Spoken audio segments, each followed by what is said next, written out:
Okay, I have a review for another Movavi program. This time it's a video editor for Mac, which is basically the version for Mac of their Windows one called Movavi Video Editor, except it's not quite, and I'll get to that in a minute. When you start, you have a new movie dialog come up, which is basically to set up a new project. You can make it 16:9 widescreen or 4:3. Open a recent project, don't show this dialog again, or go to Advanced. Under Advanced, you can select your resolution, so you might want something like 1920 by 1080, or the 4:3 version is 1440, or you can do custom. I don't know how well it may support 4K, as there's no 4K actual preset. Resize method, you can have letterbox, stretch it out, or crop it. You then can manually type it in here. You can also set up your sample rate here for the audio. So, 44,100 is CD quality. You can also select sizes below down to 8,000, or you can select the next size up, which is 48,000, which is basically DVD and Blu-ray quality. You then can pick stereo or mono. There doesn't seem to be any surround option. Now, let's have a quick look at interface, but I think to start off with, I'll add a video file. This is a timeline down here. We can add video or photographs. You also have details down here, including this button to bring up the project settings again. Now, I've added a video file. As you can see, it appears down here. Now, the first thing to note, this program isn't a complete clone of the Windows program. In fact, I would prefer it if it was, because the Windows version of Movavi Video Editor is a proper video editor. This is more of a type of clone of perhaps Windows Movie Maker or Zillasoft Movie Maker 6. The reason I say that is because unlike the Windows version of this program, you don't have a proper timeline. You don't, with audio and video tracks that you can adjust easily and change. You pop them down here like in a Movie Maker program. Let's add another one. Okay, I've added another one, as you can see here. Now, I can't scrub across using a playhead. As you can see, I can select different files. There's no playhead. To sort of go to where I want to go on here, I would have to scrub across in the preview, like that. Then I can select to split the clip there. I can rotate the image. I can delete the file or the selected clip. So if I just want to select that one in the middle, I can delete it like that. Select a clip again, I can go to Magic Enhance. Let's just turn it off a second and get to where you can sort of see what it does. Okay, click Auto Enhance, and you see it sort of brightened it up a little bit.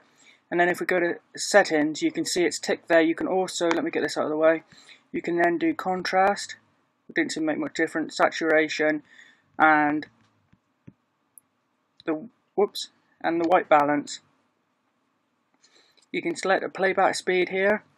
Volume you can boost, it's at 100% normal volume. You could boost it louder if it's a quiet clip, or even lower it. You restore defaults here, let's just hit OK. You can full screen the video there. Let's hit escape. Volume here. Play, rewind, fast forward here. To get to where you want it, like I say, you can do it like this and scroll right across your timeline like that.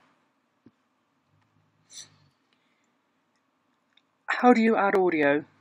Well, not particularly well, to be honest. You go to audio, add audio file.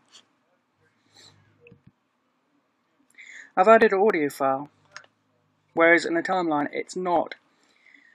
It plays as kind of background music over the top of the video. You can't really, let me see, you can get rid of it, lower volume, play, and you can't really seem to do anything else with it. In fact, you can loop it as well, but if you go here, add it here, it seems to still play at the very beginning of the timeline. You can't do what you can in most video editors such as Final Cut or even the Windows version of Movavi Video Converter. You can't sort of add an audio file to your library, drag it down here onto its own timeline track, and move it around and adjust the sizes. You really are very limited when it comes to audio. You right click, you get clip properties, which is just that. You get to play, copy and delete and file information. It's very limited, it's not very flexible at all. You then have transitions, so I could add a crossfade and you can select the duration and apply it. There, I can't drag and drop it and select it where I want it like in a proper editor either. And have you noticed that something very important's missing? Well, there is no text or titles. You can add transitions, but not any text or titles like you can in the Windows version, like you can in 98% of all video editors. And the timeline, like I say, is more like a Movie Maker program, such as Windows Movie Maker or Zillasoft Movie Maker 6, something like that. It's where you put basic clips down here and drag and drop them where you want them, and that is it. This is not a proper video editor, as in the Windows version. This is more of what I would call a Movie Maker program, which is a pity because they call it Movavi Video Editor. They don't call it Movavi Movie Maker, which is what they should do. They should either give this a proper timeline like in the Windows version and add titles, or they should add titles, leave the timeline like it is, and rename it Movie Maker. This is the very new software, mind you. It is 1.0 and it has only come out perhaps only a day or two ago. It's very new, so the things I mention in this video may change very soon. You can export, save as a video, so you can save it as a video here and select your preset here. So there is lots of options to export formats. There's lots of export formats including 60 frames a second MP4. You can save it only in audio such as MP3. You can select device profiles here, and online uploading you can select a YouTube profile, Facebook or Vimeo profile there, or even WebM.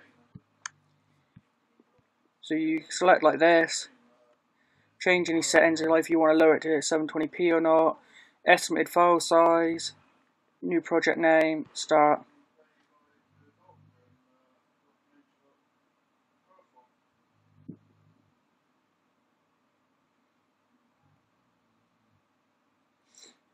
It doesn't seem to have super speed acceleration like Movavi Video Converter, nor does the Windows one. That would be handy to help speed up export. Let's cancel that.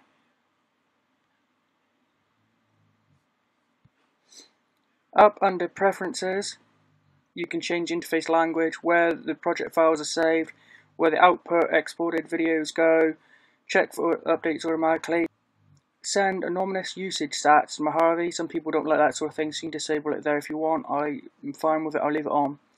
Show the project window or not when you launch the program. That's okay, that. To do, I recommend this program. If you're on Windows, check out my review for the Windows version. I'll put a link in the description.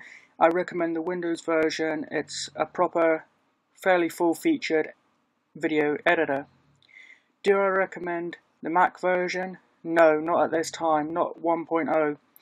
1.0 has no titles, no way to add text. It has, in my opinion, for what is called a video editor, it has a terrible timeline that you can't really do much with. It's not flexible at all. I wouldn't be so harsh if they had called this Movie Maker, as you kind of expect a timeline similar to this in that sort of program. But in a program that calls itself a video editor, this timeline is unacceptable. It is very hard to use, especially if you want to add audio. As far as I can tell, you can't add audio wherever you want. I've even tried double clicking here. I've tried dragging it. It doesn't seem to allow you to drag and drop audio to the timeline and adjust its position and size and trimming and stuff like that. Audio is almost unusable really to edit in this program. Transitions are okay, but could be a bit more flexible by allowing you to drop it to the timeline like in other programs.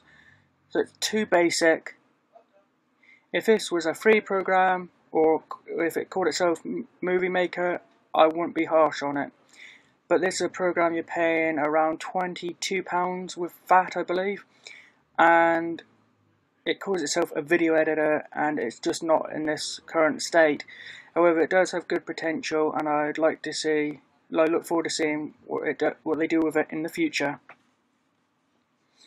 So thanks for watching. Please like and share this video, and if you could do me a huge favour and subscribe to my channel, as it only takes a few seconds and it'll help me out a lot. Thanks.